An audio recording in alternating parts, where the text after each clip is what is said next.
Salut les gourmets, bienvenue sur Santé et Gourmandise, bienvenue dans cette nouvelle vidéo. Aujourd'hui, je vous propose de réaliser ensemble un délicieux pain de sarrasin au levain. Alors, pour la gourmandise, on va rajouter un petit peu de farine de petit épeautre pour ce pain, environ un quart de farine de petit épeautre, donc 100 g de farine de petit épeautre pour 300 g de farine de sarrasin. Pourquoi? Tout simplement puisqu'après divers tests, je trouve que le pain est vachement plus aéré, plus moelleux, la saveur du petit épeautre se marie à merveille avec la saveur du sarrasin. On a une légère saveur de noisette et c'est vraiment un régal. Je trouve que l'accord des saveurs est vraiment délicieux. Et ensuite, pour adoucir un petit peu la saveur du sarrasin et surtout pour ajouter encore plus de moelleux et de générosité dans ce pain, on va rajouter un petit peu de yaourt. Ça va booster la fermentation, ça va rajouter du moelleux et à la fois la farine de sarrasin étant assez forte et assez typée en goût, je trouve que ça vient apporter plus de douceur à l'ensemble et franchement ce pain il est ultra généreux et bien gourmand. Moi j'adore le manger un petit peu toasté, comme ça on a la saveur du sarrasin torréfié qui vient accompagner le croustillant de nos tartines et c'est vraiment un régal pour les papilles. Alors à titre informatif, j'ai utilisé cette farine là. J'ai fait le test avec plusieurs farines et je trouve que celle-ci en fait a une fraîcheur incomparable par rapport aux autres marques de farine que j'ai pu tester.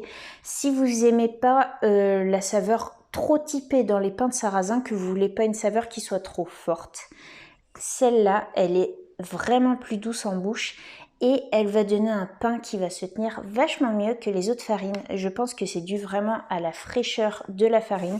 Et en plus elle est moulue sur meule, donc on a un grain en fait qui se travaille vachement mieux, la farine a beaucoup plus de tenue tout simplement quand on va la travailler et c'est vraiment une merveille pour les papilles, que ce soit pour faire des crêpes, des blinis ou du pain, même des biscuits, c'est super gourmand. Elle donne de super résultats.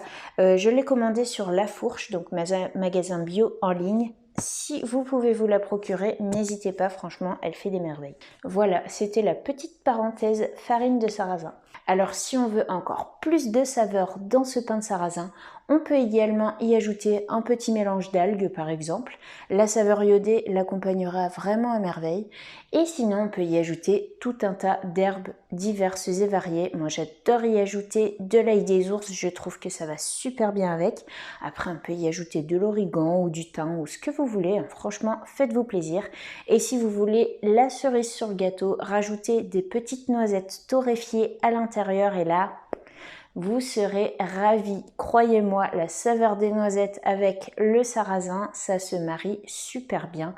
Donc c'est parti, je ne vous en dis pas plus. À vos tests, à vos cuisines, on se retrouve tout de suite pour réaliser la recette ensemble. C'est parti!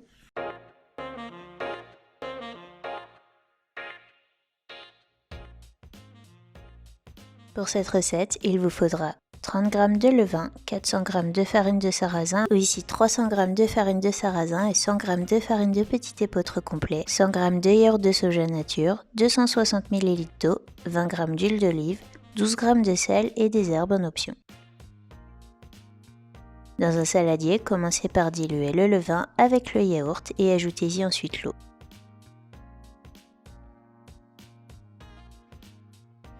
Remuez bien.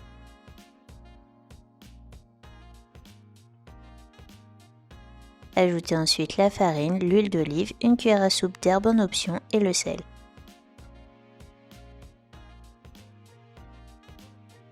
Remuez bien jusqu'à l'obtention d'une pâte bien homogène.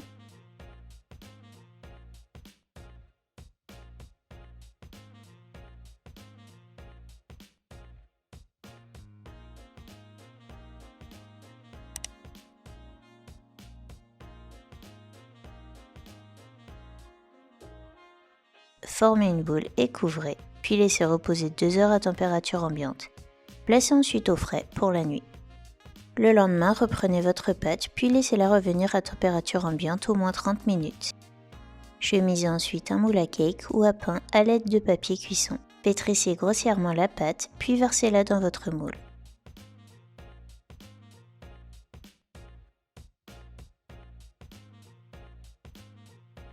Couvrez à nouveau, puis laissez reposer 2 heures à température ambiante. La pâte doit bien lever. 1 heure avant d'enfourner, préchauffez le four à 240 degrés. Une fois le four bien chaud, enfournez pour 45 minutes. Au bout de 20 minutes, démoulez le pain et enfournez pour les 25 minutes restantes, en baissant la température du four à 220 degrés Celsius chaleur tournante. La croûte doit être bien dorée. Il ne reste plus qu'à laisser refroidir au moins 3 heures sur une grille avant de les découper. Bon appétit!